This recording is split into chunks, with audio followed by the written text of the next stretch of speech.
the blood pounding in Hannah Garrett's ears nearly drowned out the sound of her father's voice, as he told her she would marry Victor Slade in 3 days, whether she wanted to or not.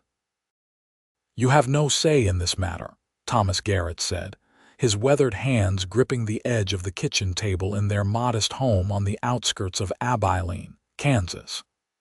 The year was 1876, and the August heat made the small room feel like an oven. "Victor owns half the cattle ranches in Dickinson County. This marriage will save us from ruin." Hannah stared at her father, this man who had once dandled her on his knee and called her his prairie flower. Now he looked at her as nothing more than a commodity to be traded. "Papa, please," she whispered, her green eyes filling with tears. "You know what kind of man he is. You have heard the stories about his first wife." "Speculation and gossip," her father said, though his eyes shifted away from hers. "Martha Slade fell down the stairs. It was an accident." An accident that left her with broken bones on 3 separate occasions before the fall that killed her. Hannah's voice rose despite her efforts to remain calm. She was 22 years old enough to speak her mind, though in this house it seemed to matter little. "Papa, he is cruel. Everyone in town knows it, even if they are too afraid to say it out loud." Thomas Garrett's face reddened. "Enough. The decision is made. Victor has paid off our debts and given us enough money to keep this farm running for another year. The wedding will take place on Saturday at noon in the church. You will wear your mother's wedding dress, and you will smile, and you will be grateful that a man of his standing would have you." Hannah felt the walls closing in around her. Her mother had died 2 years ago from consumption, and since then, her father had made one bad decision after another. He had gambled, borrowed money from dangerous men, and made investments that went nowhere. Now he was selling his only daughter to fix his mistakes. She turned and fled from the kitchen, running out into the oppressive heat of the Kansas afternoon. The sun beat down mercilessly on the flat prairie land that stretched in every direction. She ran past the barn, past the chicken coop, past the small vegetable garden that she tended every morning. She ran until her lungs burned and her legs ached, finally collapsing beneath the shade of a cottonwood tree near the creek that marked the edge of their property. Hannah pressed her face into her hands and allowed herself to cry. She had no money of her own, no relatives who could take her in, no skills beyond cooking and sewing and tending a house. Where could she go? How could she escape this fate? The sound of hoofbeats made her lift her head. A rider was approaching along the creek trail, coming from the direction of the mountains to the west. Hannah quickly wiped her eyes, embarrassed to be caught in such a state by a stranger. The man who rode into view was unlike anyone Hannah had ever seen in Abilene. He sat astride a massive dappled gray horse, his frame tall and powerfully built. His shoulders were broad beneath a worn leather vest, and his arms were thick with muscle. His hair was dark brown and fell past his shoulders, and his face was tanned and weathered by sun and wind.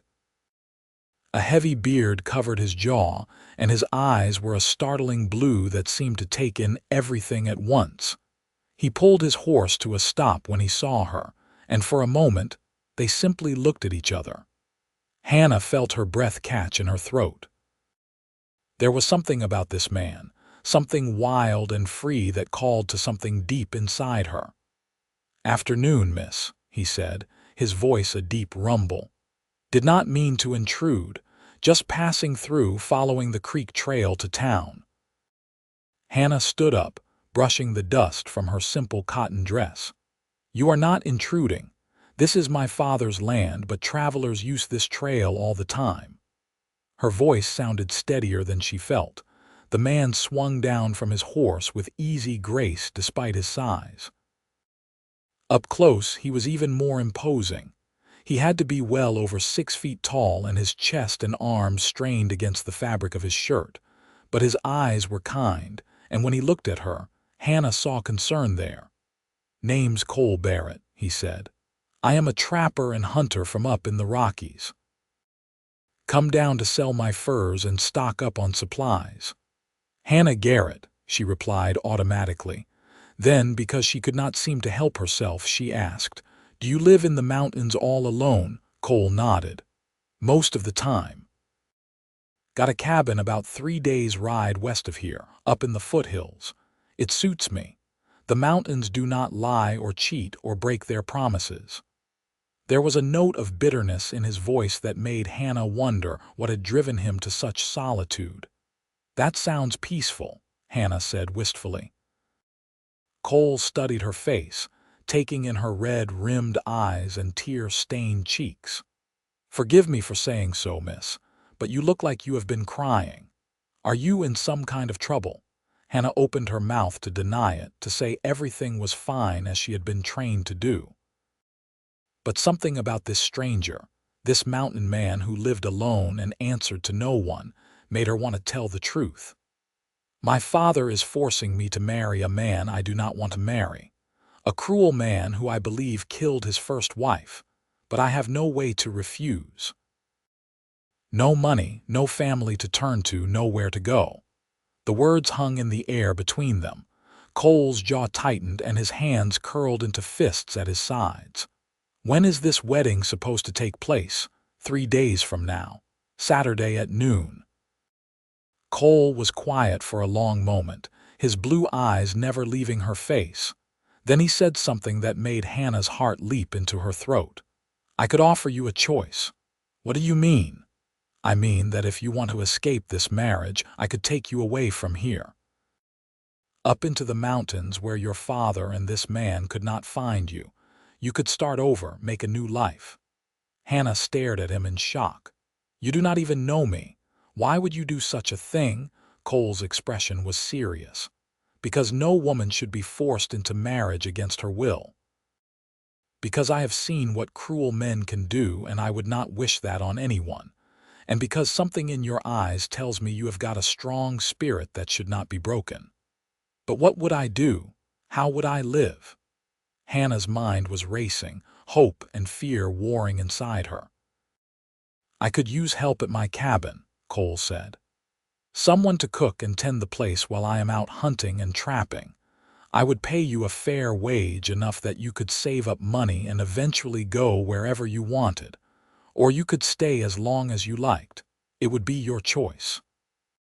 Hannah's practical mind immediately saw the scandal in such an arrangement. People would talk. They would assume things. "There are no people up in the mountains to talk," Cole pointed out. "Just you and me and the wilderness. And I give you my word as a man of honor that I would not take advantage of you in any way. You would have your own room, your own space. I would treat you with respect."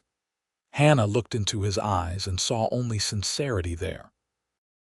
This man was offering her freedom, offering her a choice when she had thought she had none. It was mad, it was reckless, it was completely improper. And yet, what was the alternative?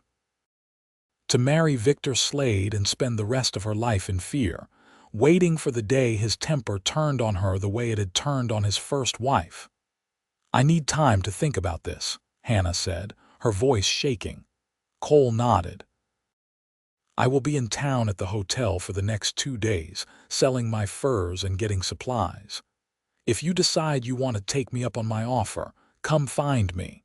If not, I will ride out on Friday morning and you will never see me again.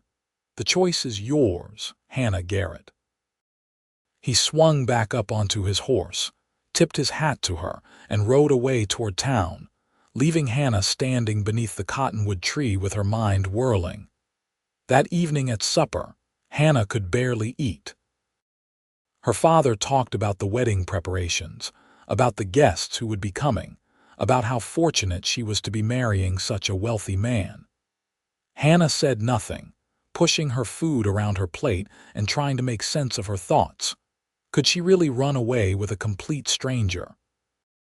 It seemed like madness, and yet Cole Barrett had not seemed mad. He had seemed honest and straightforward, offering her a practical solution to her problem. He was not asking anything inappropriate of her. He was simply offering employment and safety. But to leave everything she had ever known, to disappear into the mountains with a man she had just met, to abandon her father even though he was abandoning her first by forcing this marriage. Could she do it? The next morning, Hannah went into town on the pretense of buying ribbon for her wedding dress. Abilene was bustling with activity as it always was in the summer months. Cowboys drove cattle through the streets, merchants hawked their wares, and the sound of the train whistle echoed across the prairie as another locomotive pulled into the station. Hannah made her way to the hotel, her heart pounding. She asked the clerk if Cole Barrett was registered there, and the man nodded, pointing her toward the back of the building where Cole was conducting his business. She found him in the hotel's storage area, negotiating with a fur trader over his stack of beaver pelts and wolf skins. Even in the dim light, Hannah could see the quality of the furs. Cole clearly knew his trade. When the trader stepped away to examine the goods more closely, Cole noticed Hannah standing in the doorway. His expression did not change, but something flickered in his blue eyes. He walked over to her, moving with the easy confidence of a man comfortable in his own skin. "Miss Garrett," he said quietly, "did not expect to see you so soon." "I had to come to town anyway," Hannah said, twisting her hands together. "I have been thinking about your offer. And—" Hannah took a deep breath. "I have questions. If I were to accept, when would we leave?" "Friday morning before dawn," Cole said. "That would give us a full day's head start before anyone realized you were gone." "Would they come after us, my father or Victor Slade?" Cole's jaw tightened at the mention of Slade's name. "They might try. But I know these mountains like the back of my hand, and no town man could track us through that country. Once we reach my cabin, you would be safe. And you truly expect nothing from me except cooking and housekeeping." Cole looked her straight in the eye. "I give you my word. You would be an employee, nothing more. Unless," he paused, "unless someday you wanted something different, but that would be entirely your choice and there would be no pressure, no expectations." Hannah felt her cheeks flush at the implication. She studied his face, looking for any sign of deception or ulterior motives. But all she saw was honesty and a quiet strength that made her feel safer than she had felt in months. "I need one more day to think," she said, "and to prepare." Cole nodded. "I will be here. If you decide to come, meet me at the north end of town, by the old Miller barn, at 4 in the morning on Friday. Bring only what you can carry. We will be traveling fast." Hannah returned home with her mind made up, though she could barely admit it to herself. That night, she lay in bed and thought about what she would be leaving behind. This house where she had grown up, the town where everyone knew her name, the life she had always expected to have. But what kind of life would it be as Victor Slade's wife? She had seen him in town, had watched the way he treated the men who worked for him, had heard the tremor in the voices of women who spoke about him. He was a large man, not tall but thick and solid, with small eyes and a mouth that turned cruel when he did not get his way. He was 45 years old, more than twice Hannah's age, and his hands were rough and scarred from years of hard work and harder violence. No, she could not marry him. Whatever uncertainty lay ahead with Cole Barrett, it had to be better than the certainty of misery with Victor Slade. The next day, Wednesday, Hannah went about her usual chores with a strange sense of detachment. She fed the chickens, tended the garden, cooked her father's meals, and said nothing about her plans. She packed a small bag with her most practical clothing, her mother's locket, and the few dollars she had saved from selling eggs in town. She hid the bag under her bed and waited. Thursday passed in a blur. Victor Slade came to dinner, sitting at their table and talking with her father about cattle prices and land acquisitions as if Hannah were not even there. When he did look at her, his eyes were cold and possessive, like he was examining a horse he had just purchased. "You will make a fine wife," he said to her as he was leaving, gripping her arm hard enough to leave marks. "I expect obedience and respect in my house. Give me that, and we will get along just fine." Hannah nodded mutely, and as soon as he was gone, she ran to her room and was sick in the chamber pot. She could not do this. She would not do this. That night, Hannah barely slept. She lay in her bed, watching the stars through her window and waiting for the night to pass. At 3 in the morning, she rose and dressed in her most practical traveling clothes, a simple brown dress and sturdy boots. She picked up her bag, took one last look around her room and crept down the stairs. In the kitchen, she wrote a note to her father. The words did not come easily, but she forced herself to write them. "Papa, I cannot marry Victor Slade.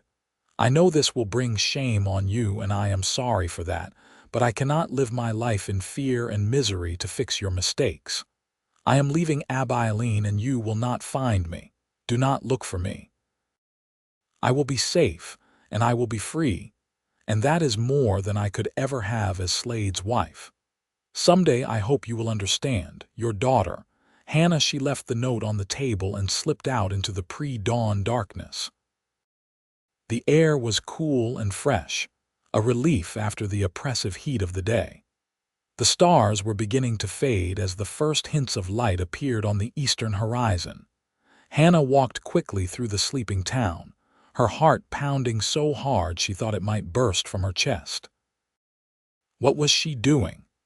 This was madness. But her feet kept moving, carrying her toward the north end of town, toward the old Miller barn, toward Cole Barrett and the promise of freedom. He was already there when she arrived, sitting astride his gray horse and leading a smaller chestnut mare. In the dim light, he looked like something out of a legend, a warrior from an older time. He smiled when he saw her, a small smile that transformed his serious face. "I was not sure you would come," he said quietly. "I was not sure either," Hannah admitted, "but I am here now." Cole dismounted and helped her up onto the chestnut mare. His hands on her waist were strong but gentle, and he made sure she was secure in the saddle before mounting his own horse again.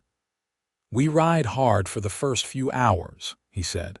"Put as much distance between us and this town as possible."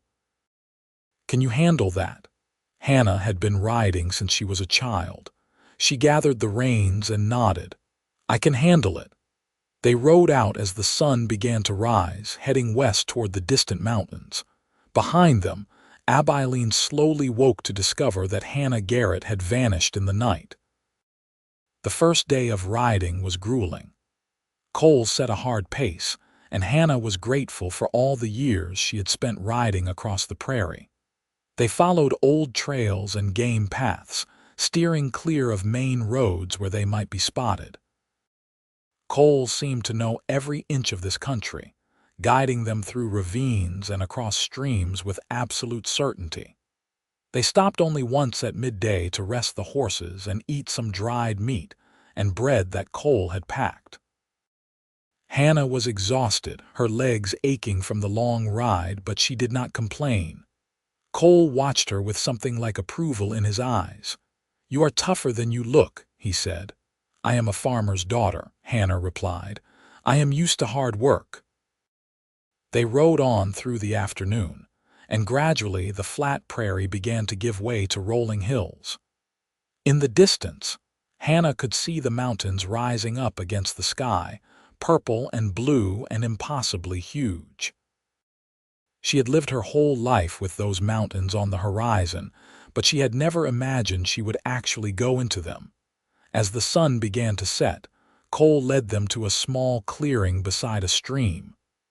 "We will camp here tonight," he said. "We have covered good ground. They will not catch us now." Hannah slid down from her horse, wincing as her stiff legs protested. Cole noticed and looked concerned. "You all right?" "Just sore," Hannah said. "I will be fine." Cole quickly set up a simple camp. He unsaddled the horses and let them drink from the stream, then built a fire and began preparing a meal. Hannah watched him work, fascinated by his efficiency and skill. Everything he did seemed purposeful, nothing wasted. "You do not have to wait on me," Cole said, noticing her watching. "You are not my servant. We are traveling companions and we share the work equally." Hannah moved to help him, and together they prepared a simple but satisfying meal of beans and bacon and coffee. They ate in comfortable silence, the fire crackling between them and the stars beginning to appear overhead. "Tell me about your cabin," Hannah said after a while. "What is it like?" Cole's face softened as he talked about his home. "It is a good, solid cabin built from logs I cut myself. 2 rooms. A main room with a fireplace and cooking area and a smaller sleeping room. There is a loft above for storage. The cabin sits in a valley with a creek running through it, surrounded by pine trees and mountains on all sides. It is beautiful country, full of game and fresh water. In the summer, wildflowers cover the meadows. In the winter, the snow comes down so heavy you cannot see 10 feet in front of you." "It sounds wonderful," Hannah said wistfully, "like something out of a story." "It is real," Cole said, "and it is yours now too for as long as you want it." They sat in silence for a while longer, and Hannah found herself studying Cole's face in the firelight. He was a handsome man beneath the beard and weathered skin, with strong features and kind eyes. She wondered what had driven him to leave civilization and live alone in the mountains. Everyone had a story, and she suspected his was a complicated one. "Can I ask why you live alone?" Hannah ventured. "It seems like a lonely life." Cole was quiet for so long that Hannah thought he would not answer. Then he said, "I was married once, about 5 years ago. Her name was Sarah. We had a small ranch outside of Denver, and I thought we were happy. But one day I came back from a cattle drive and found her gone. She had run off with a gambler who had been passing through town. Left me a note saying she could not stand the isolation and boredom of ranch life any longer." "I am so sorry," Hannah said softly. Cole shrugged, but Hannah could see the pain in his eyes. "It taught me not to trust easily. I sold the ranch, packed up my things, and headed into the mountains. Been there ever since. It is a simple life, but it is honest. The mountains do not lie or betray you." Hannah understood now why he had been so willing to help her. He knew what it was like to be hurt, to have your life turned upside down by someone else's choices. "Thank you for helping me," she said. "You did not have to, but you did, and I will always be grateful." Cole looked at her across the fire, and something passed between them, an understanding that went deeper than words. "Get some rest," he said gently. "We have another long day of riding tomorrow." Hannah lay down on the bedroll Cole had prepared for her, wrapped in a thick wool blanket against the cool night air. Above her, the stars blazed in the dark sky, more stars than she had ever seen in her life. She could hear Cole moving around the camp, checking on the horses and banking the fire. It should have felt strange, sleeping outside with a man she barely knew. But instead, Hannah felt safer than she had felt in months. For the first time since her mother's death, she felt like she had made a choice for herself, taken control of her own life. She fell asleep listening to the sound of the stream and the soft footfalls of Cole Barrett keeping watch over their camp. The next morning, they woke with the sun and were riding again within the hour. The terrain grew more rugged as they climbed into the foothills, the gentle prairie giving way to rocky slopes and thick stands of pine trees.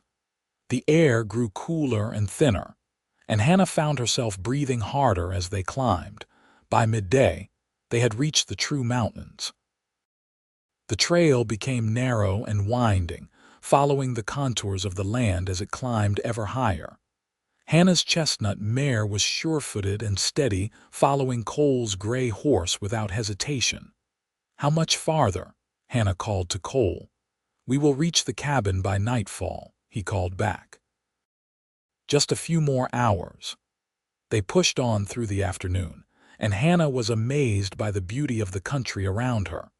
Tall pines stretched toward the sky, their branches swaying in the breeze. Mountain streams tumbled over rocks, their water so clear she could see the pebbles on the bottom. Birds called from the trees, and once she saw a deer watching them from the edge of a meadow before it bounded away into the forest. This was a different world from the flat, hot prairie she had known all her life. This was a place of shadows and mystery, of wild beauty and untamed spaces. Hannah felt something loosening in her chest, as if she could finally breathe freely for the first time in months. As the sun began to sink toward the horizon, Cole led them into a wide valley surrounded by towering peaks. A clear creek ran through the center of the valley, and on its banks stood a solid log cabin with a stone chimney and a covered porch. Beside the cabin was a small barn and a fenced pasture where several horses grazed. "Home," Cole said simply. Hannah felt tears prick her eyes as she looked at the cabin. It was beautiful and peaceful and safe, everything she had been hoping for. "It is perfect," she whispered. Cole helped her down from her horse, and this time his hands lingered on her waist just a moment longer than necessary. Their eyes met, and Hannah felt a flutter in her stomach that had nothing to do with exhaustion or hunger. "Come on," Cole said, his voice a little rough. "Let me show you inside." The cabin was as lovely inside as it was outside. The main room had a large stone fireplace that dominated one wall, with comfortable chairs arranged in front of it. There was a sturdy wooden table and chairs, a well-stocked kitchen area, and shelves lined with books. Furs and skins covered the floors and walls, providing warmth and decoration. It was a masculine space, but it was clean and well-organized, showing Cole's careful nature. "The sleeping room is through here," Cole said, opening a door off the main room. Inside was a comfortable bed with a thick mattress and plenty of blankets, a dresser and a washstand. "This will be your room. I will sleep in the loft." Hannah looked at him in surprise. "But this is your room. I cannot take your bed." "You can and you will," Cole said firmly. "I insist.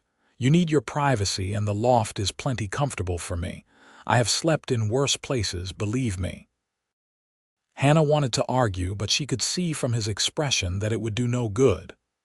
Cole Barrett was a gentleman beneath his rough exterior, and he was determined to treat her with respect.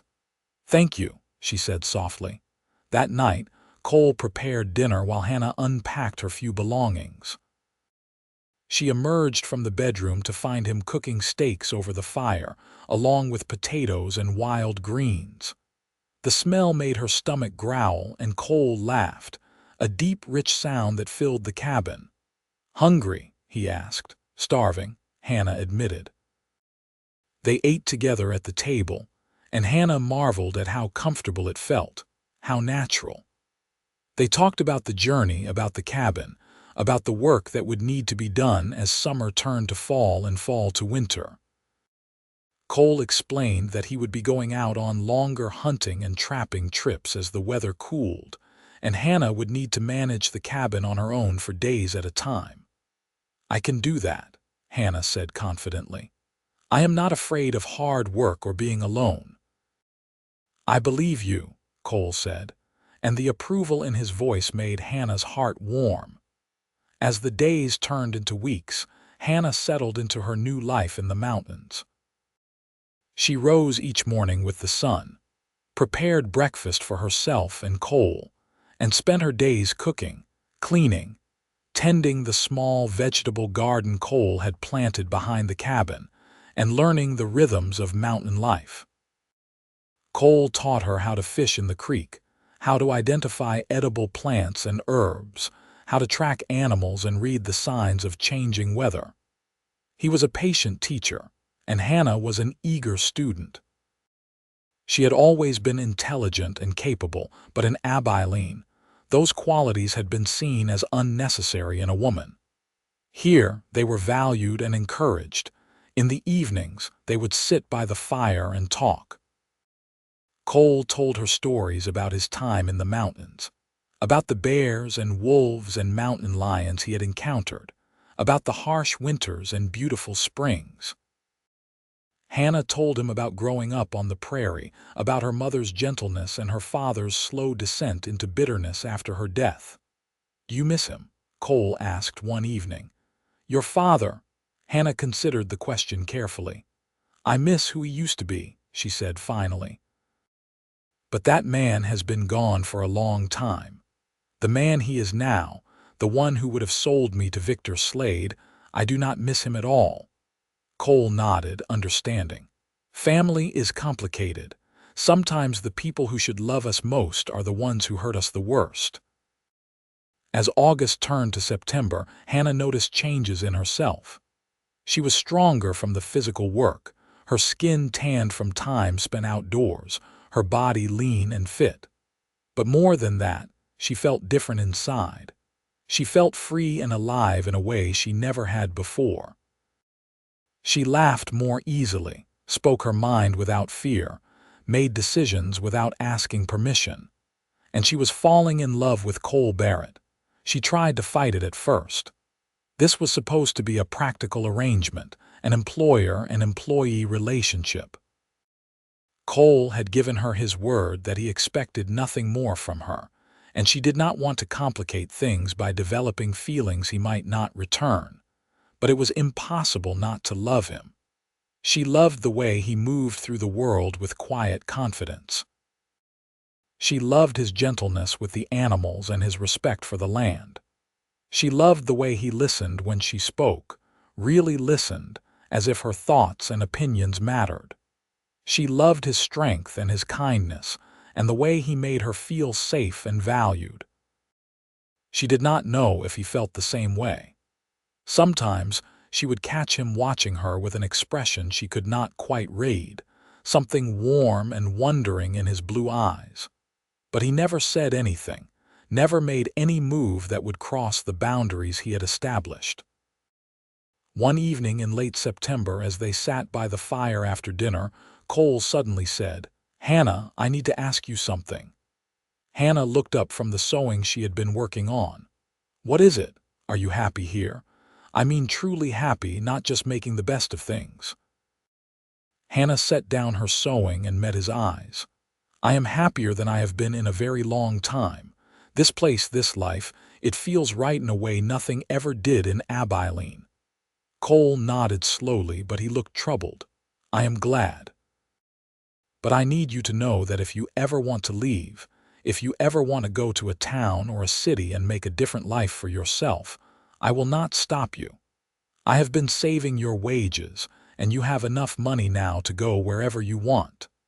Hannah felt her heart sink. Was he trying to get rid of her? Had she done something wrong? "Do you want me to leave?" "No," Cole said quickly, too quickly. "God, no. That is the last thing I want, but I need you to know that you have choices. You are not trapped here. You are not my prisoner or my servant. If you stay, I want it to be because you want to be here, not because you feel obligated." Hannah stood up and crossed to where Cole sat in his chair by the fire. She knelt down beside him, placing her hand on his arm. "Cole, I am here because I want to be. I stay because I choose to stay. I have never felt trapped or obligated. You have given me the greatest gift anyone has ever given me, the freedom to make my own choices. And I choose to be here." Cole looked down at her, and suddenly, Hannah saw everything she had been hoping to see in his eyes. Longing, affection, desire, and something deeper, something that looked like love. His hand came up to cup her cheek, his calloused palm gentle against her skin. "Hannah," he said, his voice rough with emotion, "I have tried so hard to keep my distance, to honor my promise to you. But the truth is, I am falling in love with you. I think I started falling the moment I saw you crying under that cottonwood tree. You are brave and strong and beautiful, and I wake up every morning grateful that you are here. But I do not want to pressure you. If you do not feel the same way, if you want things to stay as they are, I will understand. Hannah felt joy flooding through her like sunshine. Cole, I love you too. I have been in love with you for weeks, maybe longer. I was just afraid to say anything, afraid it would ruin what we have. Cole's smile was like nothing Hannah had ever seen, bright and joyful and full of wonder. You love me? He asked, as if he could not quite believe it. I love you, Hannah repeated, and then Cole was pulling her into his arms, holding her close against his broad chest. She could hear his heart pounding beneath her ear, fast and strong. I want to court you properly, Cole said into her hair. I want to do this right. No rushing, no pressure. I want you to be sure. Hannah pulled back just enough to look up at him. I am sure, she said. I have never been more sure of anything in my life. Cole's eyes searched her face, and whatever he saw there seemed to satisfy him. Slowly, giving her every chance to pull away, he lowered his head and kissed her. His lips were soft and gentle against hers, the kiss tender and sweet. Hannah's eyes fluttered closed and she melted into him, her arms coming up to wrap around his neck. The kiss deepened, becoming more passionate, and Hannah felt heat spreading through her entire body. When they finally broke apart, both breathing hard, Cole rested his forehead against hers. Hannah Garrett, he said softly, would you consider becoming my wife? Not because you have to, not because you owe me anything, but because you want to spend your life with me as much as I want to spend mine with you. Tears spilled down Hannah's cheeks, but they were happy tears this time. Yes, she whispered. Yes, I will marry you. Cole lifted her into his arms as if she weighed nothing, spinning her around while she laughed and cried at the same time. When he set her back on her feet, he kissed her again, longer and deeper this time, and Hannah gave herself over to the sensation of being loved and cherished and wanted. They spent the rest of the evening making plans. They would ride to the nearest town in a few days and find a preacher to marry them. It would be a simple ceremony, nothing like the elaborate wedding her father had been planning, and that suited Hannah perfectly. She wanted only Cole, a few words spoken before God, and a lifetime together in these mountains. That night, Hannah slept in her own room as she always did, but now there was a promise between them, a future to look forward to. She lay in bed with a smile on her face, thinking about how her life had changed. Just 2 months ago, she had been trapped and desperate, facing a future of fear and pain. Now she was free and loved and happier than she had ever imagined possible. 3 days later, they rode together to a small settlement 2 days' journey from Cole's cabin. The town was barely more than a trading post, a saloon and a few scattered buildings, but it had a circuit preacher who came through once a month. They were in luck. He was there that very day. The preacher was an elderly man with kind eyes and a gentle manner. He asked them no questions about where they came from or why they wanted to marry, simply agreed to perform the ceremony that afternoon. The owner of the trading post and his wife served as witnesses, and Hannah and Cole stood before the preacher in their simple traveling clothes and spoke their vows. I, Cole Barrett, take you, Hannah Garrett, to be my lawfully wedded wife, to have and to hold from this day forward, for better or worse, for richer or poorer, in sickness and in health, to love and to cherish, till death do us part. I, Hannah Garrett, take you, Cole Barrett, to be my lawfully wedded husband, to have and to hold from this day forward, for better or worse, for richer or poorer, in sickness and in health, to love and to cherish, till death do us part. Cole slipped a simple gold band onto Hannah's finger, a ring he had purchased from the trading post that very morning. It was not fancy, but it was beautiful in its simplicity, and Hannah loved it.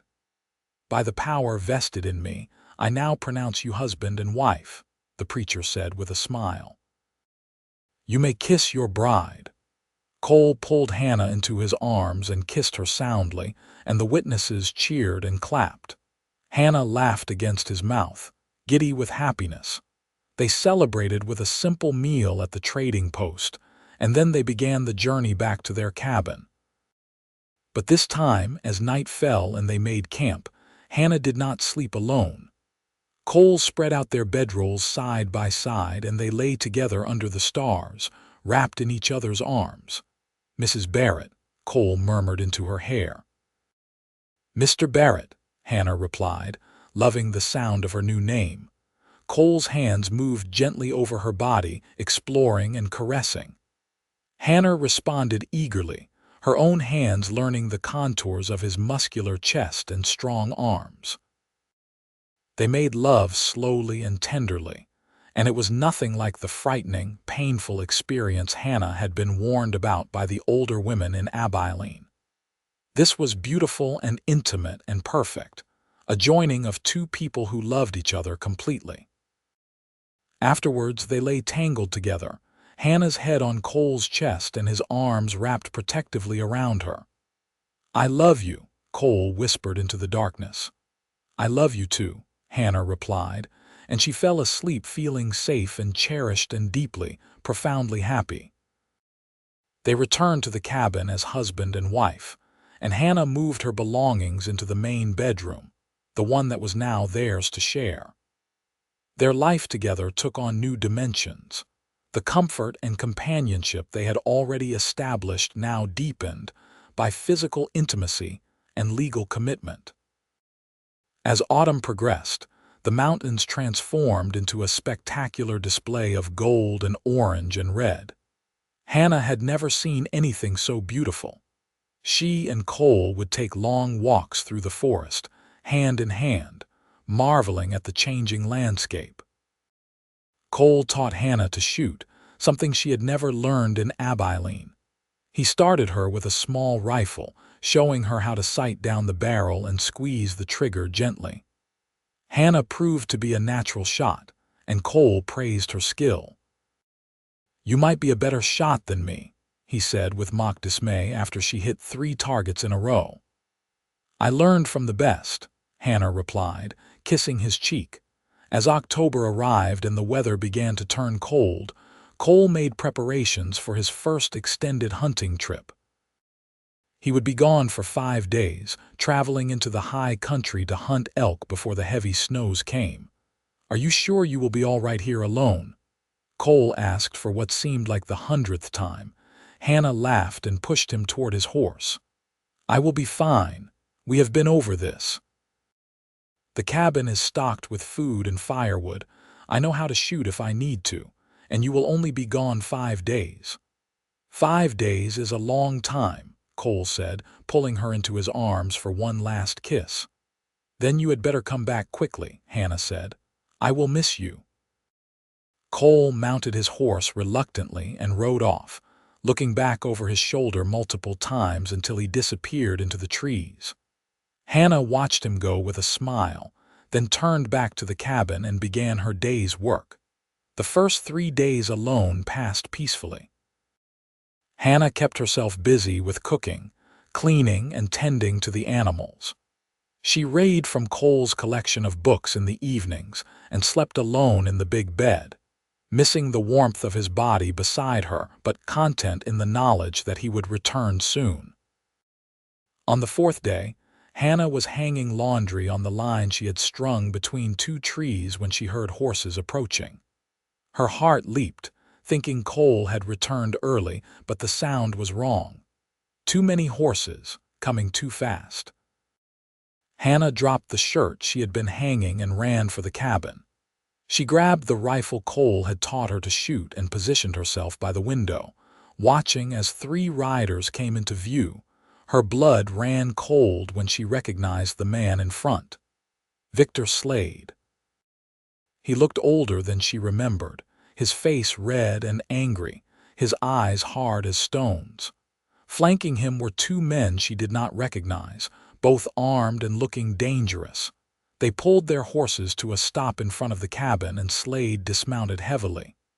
"Hannah Garrett," he bellowed. "I know you are in there. Come out now and we can settle this peacefully." Hannah's hands shook as she leveled the rifle at the door. How had he found her? How had he tracked her all the way to this remote cabin? "I am not coming out," Hannah called back, proud that her voice sounded steady. "You have no business here. Leave now or I will shoot," Slade laughed, a harsh, ugly sound. "You expect me to believe you know how to handle that rifle? Come out now, girl. Your father owes me a debt and you are going to pay it. You are my property, bought and paid for." "I am not anyone's property," Hannah shouted. "I am a married woman now and this is my home. You are trespassing. Leave immediately." "Married?" Slade's voice dripped with scorn. "To who? That mountain savage? That marriage is not legal. You were contracted to me. Now stop this foolishness and come out before I have my men drag you out." Hannah saw the two men with Slade start to move toward the cabin. She aimed the rifle at the ground in front of them and fired. The shot echoed through the valley and the men stopped in their tracks, looking at her with new respect. "The next shot goes higher," Hannah warned. Slade's face turned an even darker shade of red. "You little witch! When I get my hands on you, you are going to regret this. I will teach you some manners." "You will never get your hands on me," Hannah said firmly. "I do not care how much money you gave my father. I am not for sale." One of Slade's men, a thin, weaselly-looking fellow with a scar across his cheek, spoke up. "Boss, maybe we should come back with more men. She has got us in her sights, and this place is built like a fortress." But Slade was beyond reason now, his pride wounded by Hannah's defiance. "I am not leaving without her. She is mine, and I am taking her back if I have to burn this cabin to the ground." Hannah's heart pounded as she realized Slade meant it. He was willing to kill her rather than let her go. She aimed the rifle at him, her finger on the trigger, but she could not quite bring herself to shoot a man in cold blood, even one as evil as Victor Slade. That moment of hesitation almost cost her everything. Slade drew his pistol and fired at the window. Hannah ducked as glass shattered above her head. She scrambled back from the window, trying to find a better position. More shots rang out, splintering the wood of the cabin walls. Hannah crawled across the floor toward the back window, trying to get a clear shot. She could hear Slade shouting orders to his men, telling them to circle around. This was it, Hannah thought. She was going to die here, shot down like an animal, unless she could find a way to fight them off until Cole returned. But Cole was not due back until tomorrow, and there was no way she could hold out that long against 3 armed men. Then she heard something that made her heart soar with hope. A rifle shot from the tree line, followed by a roar that could only be Cole.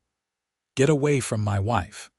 Hannah looked out the back window and saw Cole charging out of the forest on his gray horse, his rifle raised.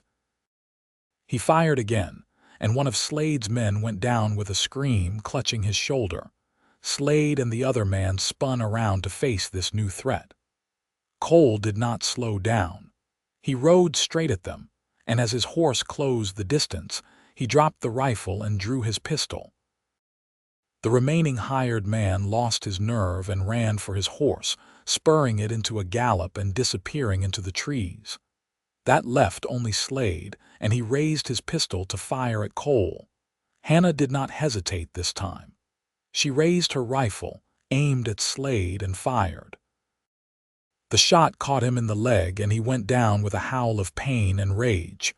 Cole was off his horse in an instant, his pistol trained on Slade. "Do not move," he commanded, his voice deadly calm. Hannah ran out of the cabin and straight into Cole's arms. He held her tight with one arm while keeping his pistol aimed at Slade with the other. "Are you hurt?" he asked urgently. "No, I am fine." "How did you know to come back?" "I had a bad feeling yesterday evening," Cole said. "Could not shake it. I decided to cut the trip short and come home early. When I heard the shooting, I thought my heart would stop." He kissed the top of her head fiercely. "You did good, Hannah. You held them off."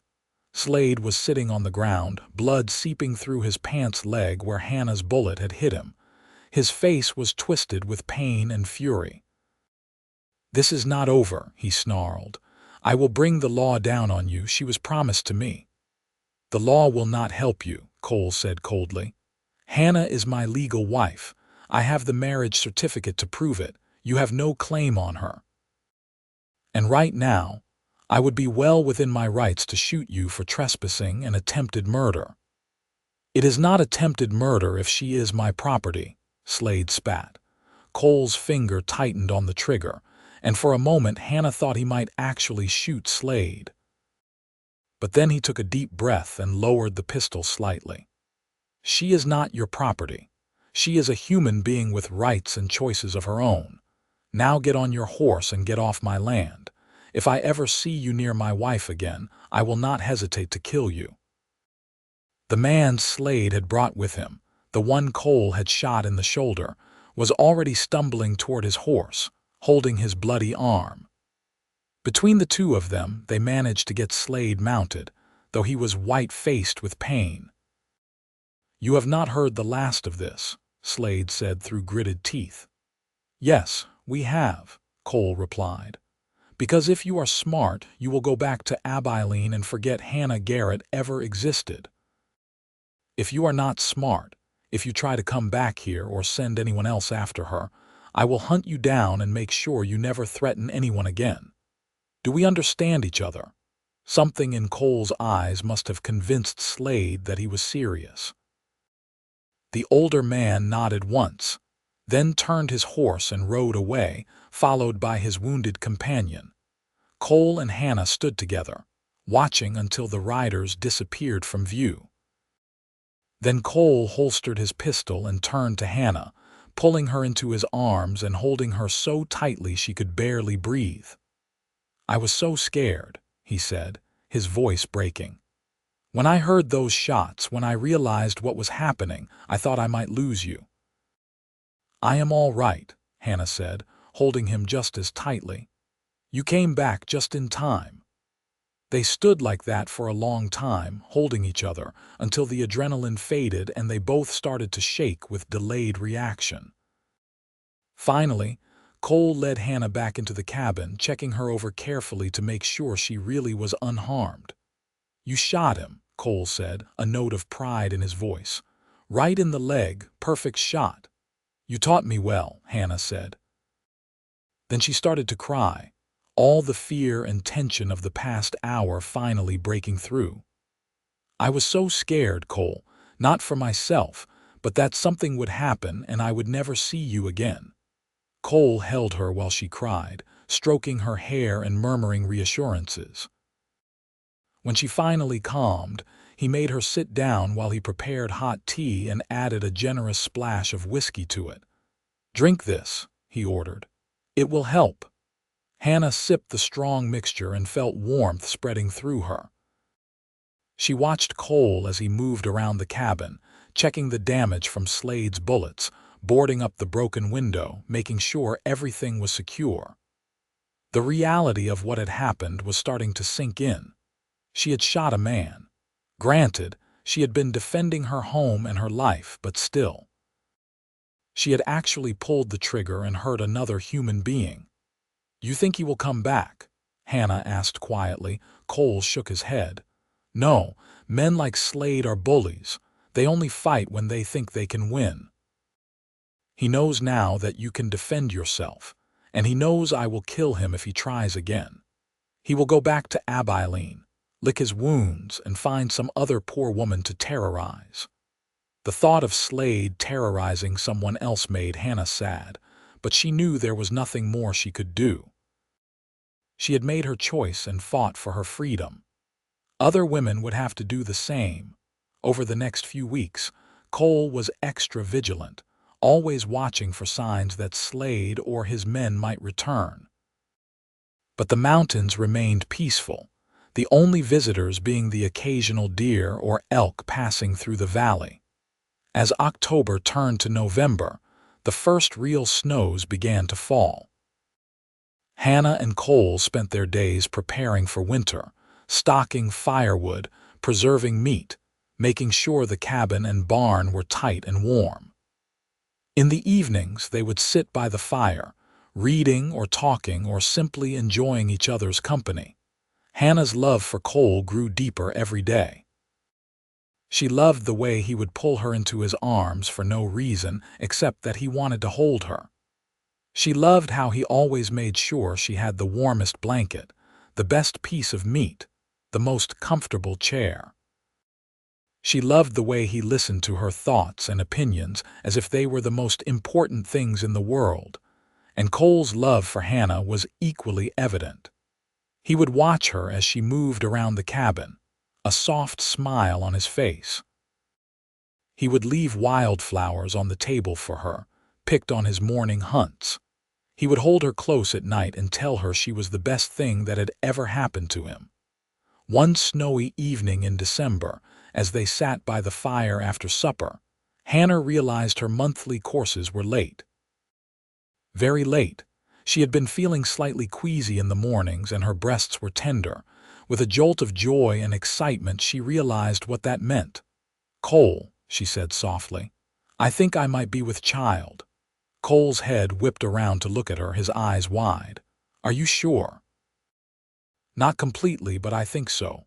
All the signs are there." Cole was beside her in an instant, kneeling in front of her chair and taking her hands in his.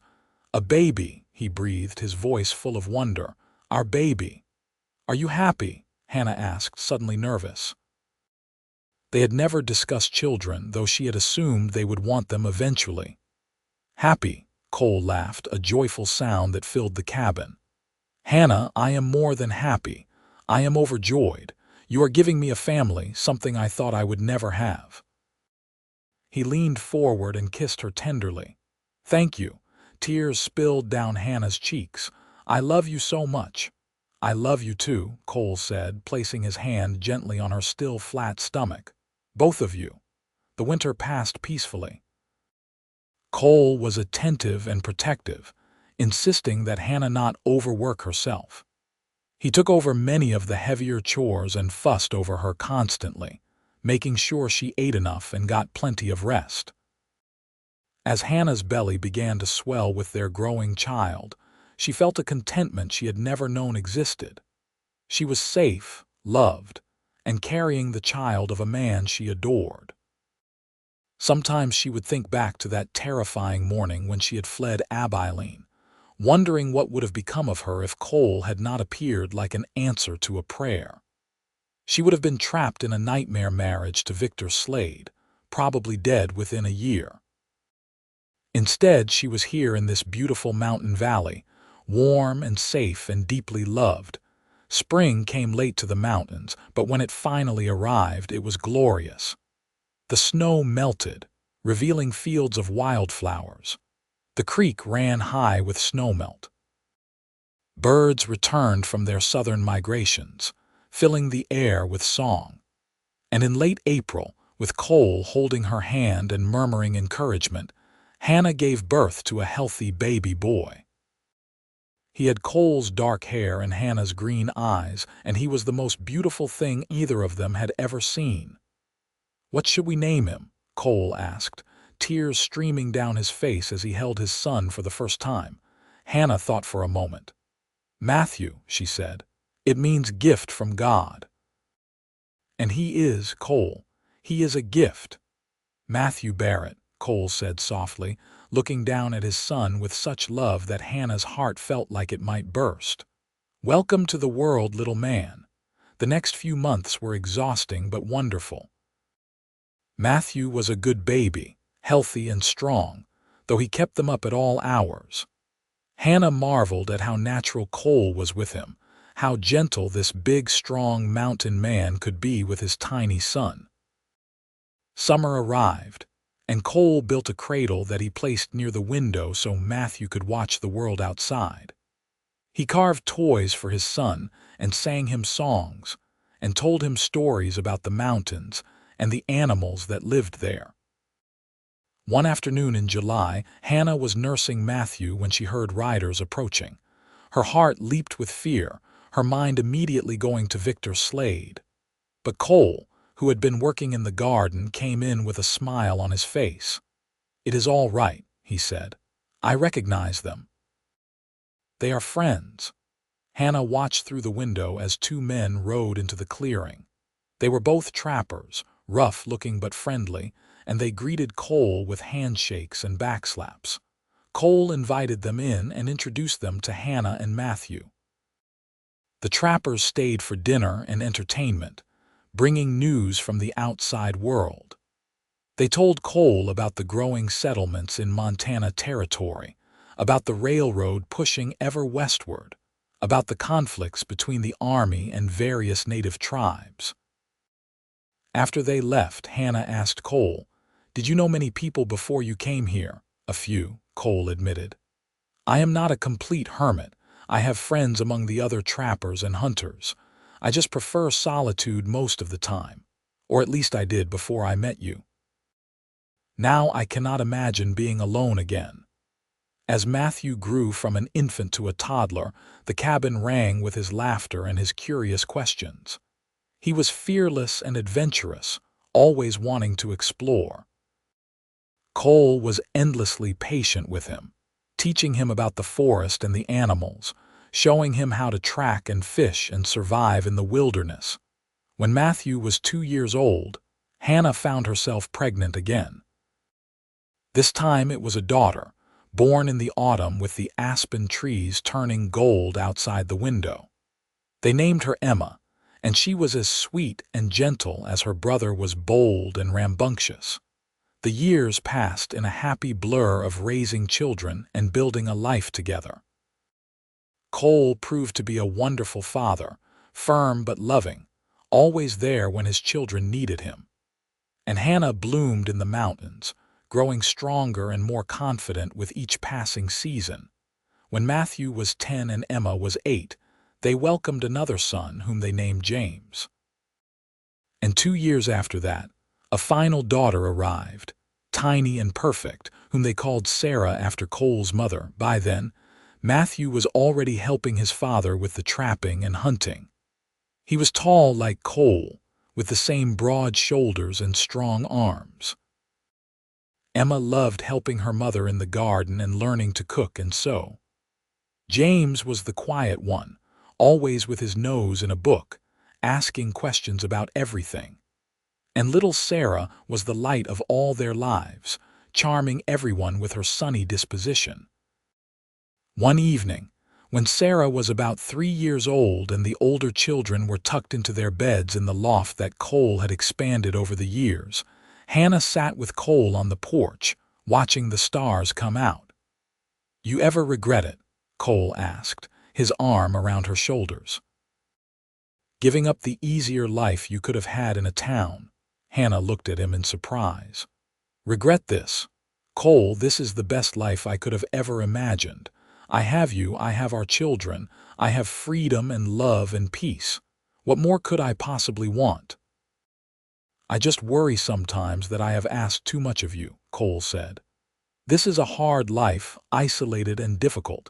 You could have had a house in town, neighbors, society." Hannah turned to face him, taking his weathered face in her hands. "Cole Barrett, listen to me. You saved my life. Not just from Victor Slade, though you did that too. You saved me from a life of being owned and controlled and diminished. You gave me choices and respect and love. You gave me children and a home and a purpose. I would not trade a single day of this life for 100 years of what I left behind." Cole pulled her into his arms, holding her close. "I love you, Hannah, more now than the day we married, if that is even possible." "I love you too," Hannah said, settling against his chest and listening to the steady beat of his heart. "Always." They sat together in comfortable silence, watching the stars wheel overhead, listening to the sounds of the forest around them. Inside, their children slept safe and warm. The cabin they had built together, stood solid and strong against the elements. The valley that had become their home was peaceful and beautiful in the starlight. Hannah thought about the girl she had been, trapped and desperate under that cottonwood tree on a hot August day 14 years ago. That girl could never have imagined the life she had now, the strength she had found, the love she had discovered. She had been so young and so scared, thinking her life was over before it had really begun. But then a stranger had ridden by on a gray horse, a mountain man with kind eyes and a generous heart, and he had offered her something precious beyond measure. He had offered her a choice, and she had chosen freedom. She had chosen adventure. She had chosen love. She had chosen Cole. As the years continued to pass, the Barrett family grew and thrived in their mountain valley. Matthew married a girl from one of the trading posts, a spirited young woman named Lucy who fit right into their family. They built their own cabin about a mile down the valley and gave Hannah and Cole their first grandchildren, twin boys who were as wild and wonderful as their father had been. Emma married a schoolteacher who had come west looking for adventure. They settled in a growing town 3 days' ride from the valley, close enough to visit regularly, but far enough to have their own life. Emma became a teacher herself, educating the children of miners and ranchers, and she often told her students the story of her brave mother who had refused to let any man control her destiny. James became a writer, recording the history and stories of the mountain men and trappers who were slowly disappearing as civilization moved westward. His books were published in the East and became quite popular, though he always insisted on returning to the mountains and his family rather than staying in the cities where his publishers wanted him. Sarah, the baby, grew into a beautiful young woman who loved the mountains as much as her parents did. She never married, choosing instead to stay in the valley and help her aging parents. She learned everything Cole could teach her about surviving in the wilderness, and she became a guide, leading hunting and fishing parties for wealthy men who wanted to experience the wild country before it disappeared entirely. Cole and Hannah grew old together, their hair turning gray, their bodies slowing down, but their love for each other never diminishing. They would sit together on the porch Cole had expanded over the years, holding hands and watching their grandchildren play in the meadow. "We built something good here," Cole said one evening when they were both well into their 60s. "A family, a legacy. Our children are good people, strong and kind. We did that, Hannah. You and me together." Hannah squeezed his hand. "We did.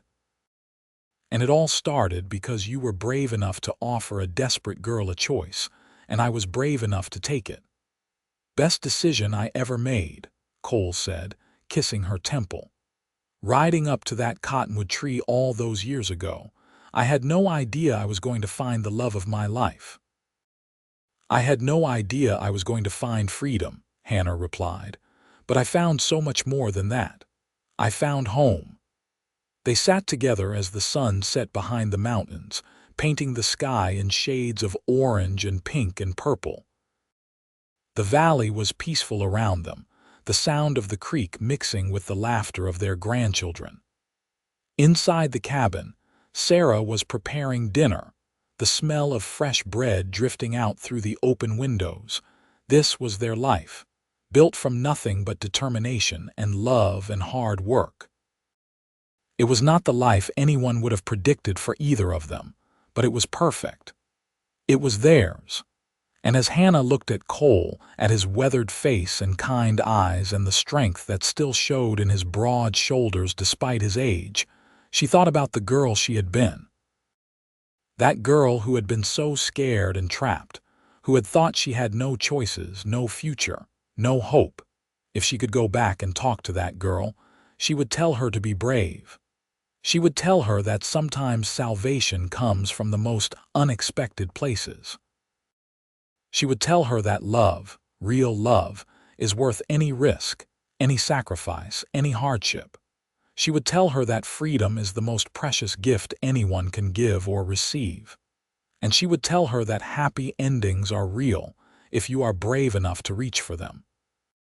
Cole Barrett died peacefully in his sleep at the age of 72, with Hannah holding his hand and his children gathered around him. They buried him on a hillside overlooking the valley he had loved, under the big pine trees with the mountains rising up behind him. Hannah lived for another 5 years, surrounded by her children and grandchildren, and the great-grandchildren who started arriving as time went on.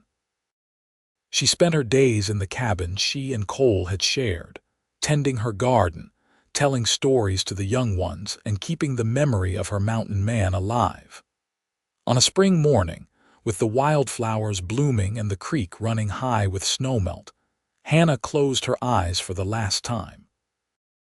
Sarah was holding her hand, just as Hannah had held Cole's, and Hannah's last words were, "Tell him I am coming. Tell Cole I am on my way." They buried her next to Cole on the hillside, and their children marked the graves with a simple stone. Cole and Hannah Barrett, he gave her a choice, she chose love. They found freedom and the valley remained, beautiful and peaceful. A testament to two people who had found each other against all odds and built something lasting and true. Their descendants would tell their story for generations, the tale of the mountain man and the girl who refused to be owned, and how they had created a legacy of love and strength that would endure long after they were gone. It was a good life, Hannah had said once, near the end. A full life. A free life. And in the end, that was all anyone could ask for, to love and be loved, to make choices and live with them, to build something meaningful that would outlast the brief span of years given to any one person.